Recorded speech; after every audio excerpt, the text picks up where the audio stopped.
Baka basher ka naman. Ay, hindi pa. Mas okay nga yun eh. Mas maganda eh. At least ano eh.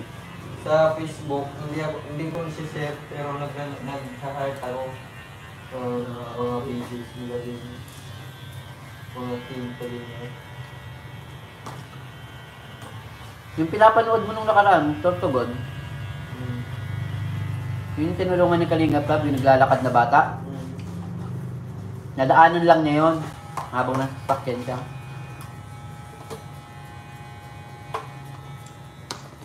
Tinulungan niya. Hindi niya tayo ng tindahan ay.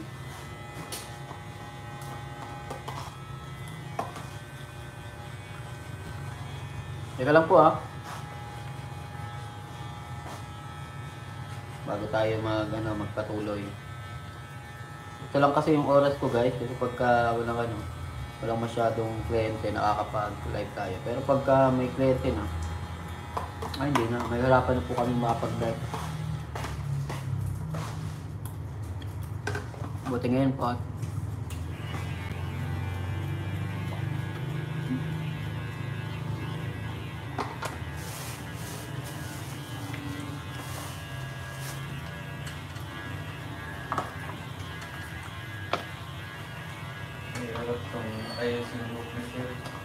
Grabe ang buhok natin kan. mahirap gupitan yung ganyan buhok. Pero mga paborito ni yan ni Rapi. Mga ganyan buhok. Yung mga natayuan. Paborito ni Rapi yan. Hindi ka naniniwala, Fred? Bigyan mo yan ng mga natikwat na buhok.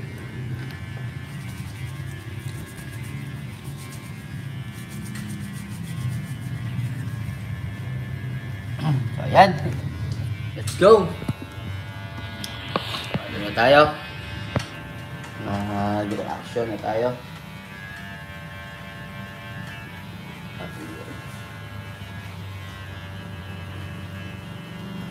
Ano bang ngayon? Part 84 yun, ano? Last 2 weeks pa kasi yung upload ng Last 2 weeks pa yung upload ng ni Kalinga Prab dun sa Beyonce and sa EDC yung part 84 hindi pa rin nasusundan, pero sana masundan na para yan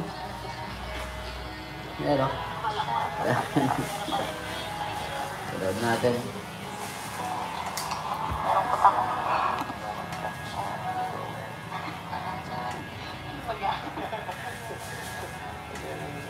Ito ganda sabihin mo kanina.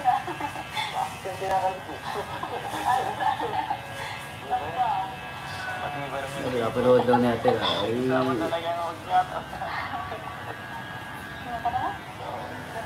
Ay, shoutout natin si Sir Marciano TV 2.0.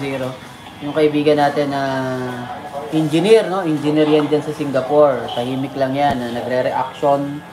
Yung pagbablog ay libangan lang yan. Kaibigan natin yan si Sir Marciano from Singapore. Yan po ay reactor ng lahat. Sir Marciano TV 2.0.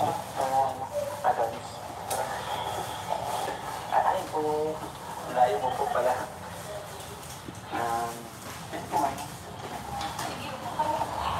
Magkano lang po kami?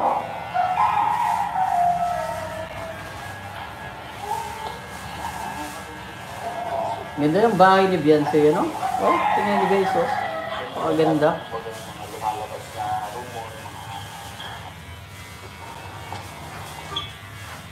Wala po, ganda bahay ni Beyonce, Ganda. Ganda, ang laki niyan.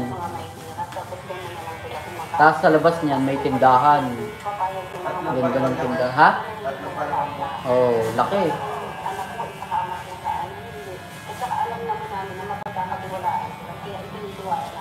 Grabe yung grabe yung blessing sa kanya guys, kasi may nabasa nga akong post about kay Beyonce na dating dating mahiyain at labandera lang daw din sa lugar nila. Pero ngayon, kita nyo naman yung pagpapala talaga. Minsan kasi talaga ganun yung nangyayari kung sino yung mga yung parang